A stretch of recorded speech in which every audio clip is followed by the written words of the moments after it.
বাংলাদেশ জাতীয়তাবাদী যুবদলের তেজগাঁও থানার 10 নম্বর ওয়ার্ডের কর্মী সভা অনুষ্ঠিত হয়েছে। মঙ্গলবার দুপুরে তেজগাঁও থানার কারওয়ান বাজার কাঠপট্টি মাঠে এ সভা অনুষ্ঠিত হয়। এ সভায় সভাপতিত্ব করেন তেজগাঁও থানার জাতীয়তাবাদী যুবদলের আহ্বায়ক জালাল।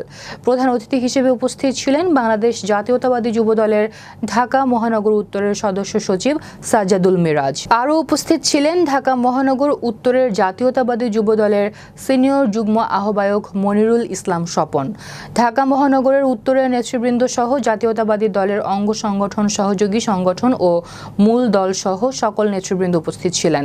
প্রধান অতিথির বক্তব্যে সাজ্জাদুল হোসেন মিরাজ বলেন, জাতীয়তাবাদী দলের ভারপ্রাপ্ত প্রেসিডেন্ট তারেক রহমানের নির্দেশ সকলকে মেনে 31 দফা বাস্তবায়ন করতে হবে।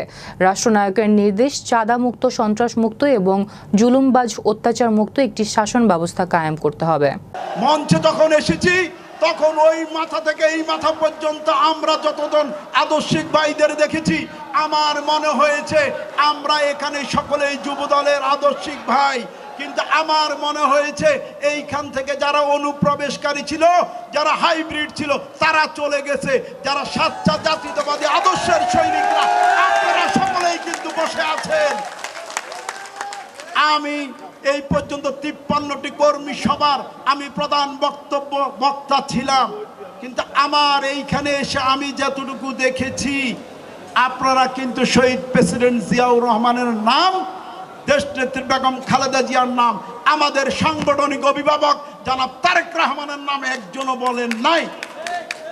তার মানে কি আপনারা কি এখানে নিজেদেরকে শো অফ করতে এসেছেন, না সাংগঠনিক সভা করতে এসেছেন, কর্মী সভা করতে এসেছেন?